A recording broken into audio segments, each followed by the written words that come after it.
Climate scenario gaps are distorting long-term financial risk. Executive Skim UNEP's Emissions Gap Report 2025 finds that full implementation of current national climate pledges would still result in 2.5 degrees of warming, well above the 1.5 target that anchors most optimistic scenario analysis. The optimistic SSP1 2.6 scenario requires global emissions to have already peaked and reach net zero by around 2050 to 2075.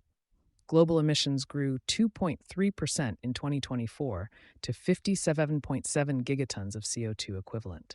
The IFRS Foundation's 2024 Progress Report found that while 82% of companies report at least one climate disclosure, fewer than 3% fully comply with all 11 recommended disclosures, with scenario analysis identified as the least implemented element. S&P Global Analysis indicates extreme heat, water stress, and drought could cost S&P 1200 companies about $885 annually in the 2030s under moderate emissions scenarios, rising to 1.2 touts in the 2050s.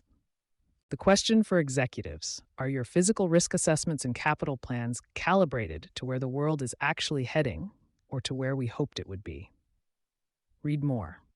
The Paris Agreement's goal of limiting warming to 1.5 degrees Celsius has structured how companies think about climate risk for nearly a decade. It established the optimistic end of the scenario spectrum. It anchored transition risk modeling, and it quietly became the baseline against which many organizations have been assessing the physical risk exposure of their assets, supply chains, and operations. There is now a meaningful and well-documented gap between that baseline and the direction global emissions are actually heading. Understanding that gap and its implications for financial planning is one of the more important risk management conversations that is not yet happening consistently at the executive level. Global emissions grew 2.3% in 2024. Current pledges, fully implemented, still put warming at 2.3 to 2.5 degrees Celsius. The optimistic scenario requires a world that no longer exists, where the world is actually heading. In November 2025, the UN Environment Program published its annual emissions gap report. The findings were unambiguous. Global greenhouse gas emissions grew 2.3% year-on-year in 2024, reaching 57.7 gigatons of CO2 equivalent, a record. Even if every country fully implements its current national climate pledges, the world is still projected to warm between 2.3 and 2.5 degrees Celsius by the end of the century. Under current policies alone, without those pledges, warming reaches up to 2.8 degrees Celsius. To align with a 1.5 degrees Celsius pathway, global emissions would need to fall 55% from 2019 levels by 2035. Current national commitments, if fully implemented, would deliver roughly a 12 to 15% reduction in that window. The report's conclusion: the multi-decadal average global temperature will exceed 1.5 degrees Celsius, at least temporarily, within the next decade. This is the world that physical risk models need to reflect. The SSP1 2.6 scenario, the 1.5 degree pathway used as the optimistic case in TCFD-aligned analysis, requires global CO2 emissions to reach net zero by around 2050 to 2075, and assumes emissions already peaked before the mid-2020s. That assumption is incompatible with a year in which emissions set a new record.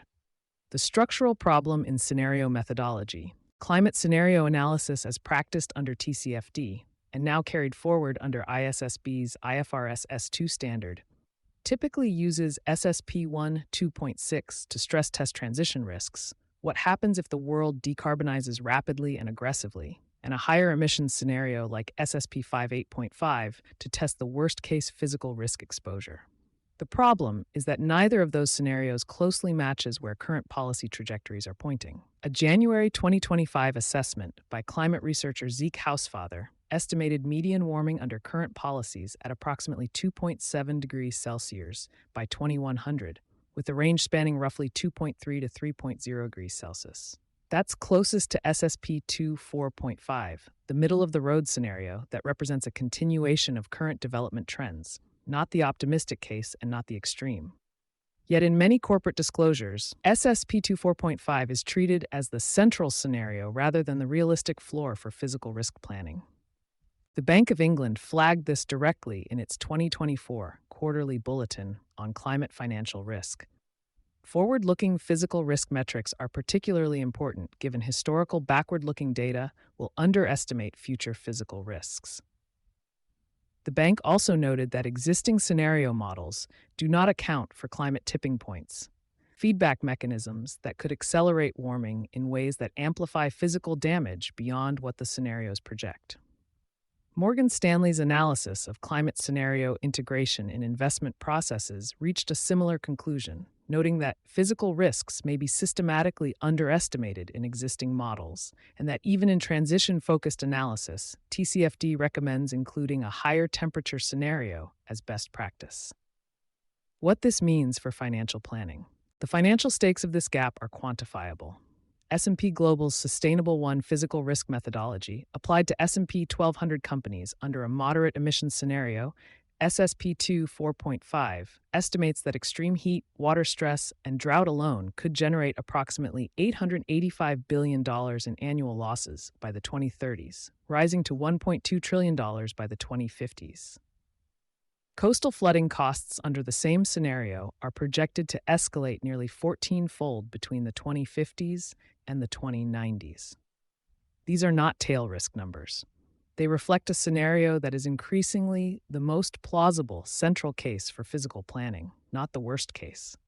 Organizations whose long-term capital plans, asset valuations, and insurance strategies are calibrated to a lower risk baseline are carrying exposure that their models are not surfacing. For boards, the practical consequence is that the resilience assessments and risk disclosures they are reviewing may be structurally conservative in the wrong direction.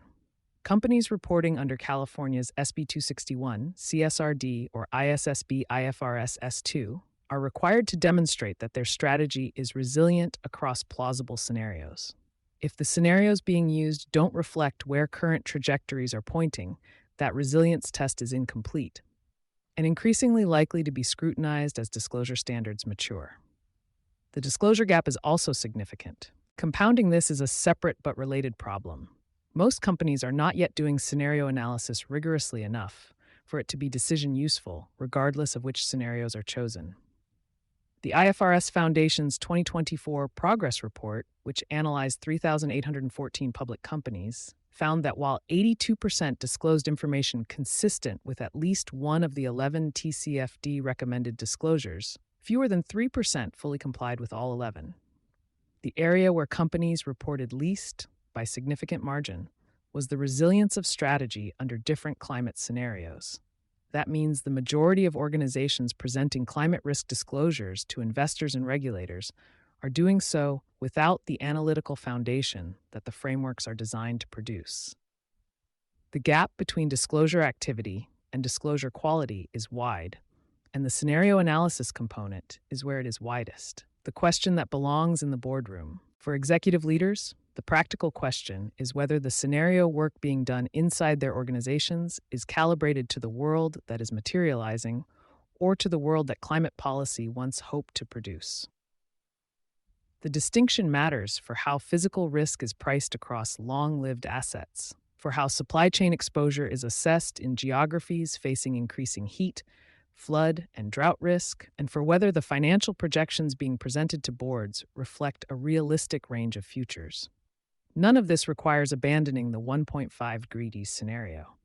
It remains a necessary input for transition risk analysis, understanding what rapid decarbonization means for capital-intensive sectors, carbon pricing exposure, and regulatory trajectory.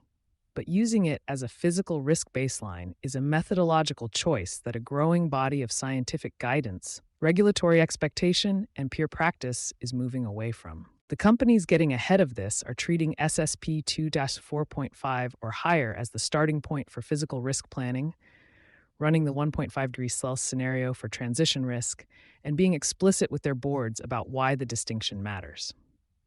That is what rigorous scenario analysis looks like in 2026.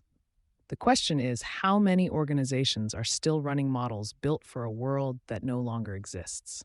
You've been listening to Sustainability Soundbites by Environment and Energy Leader. For partnership opportunities, please reach out to our team.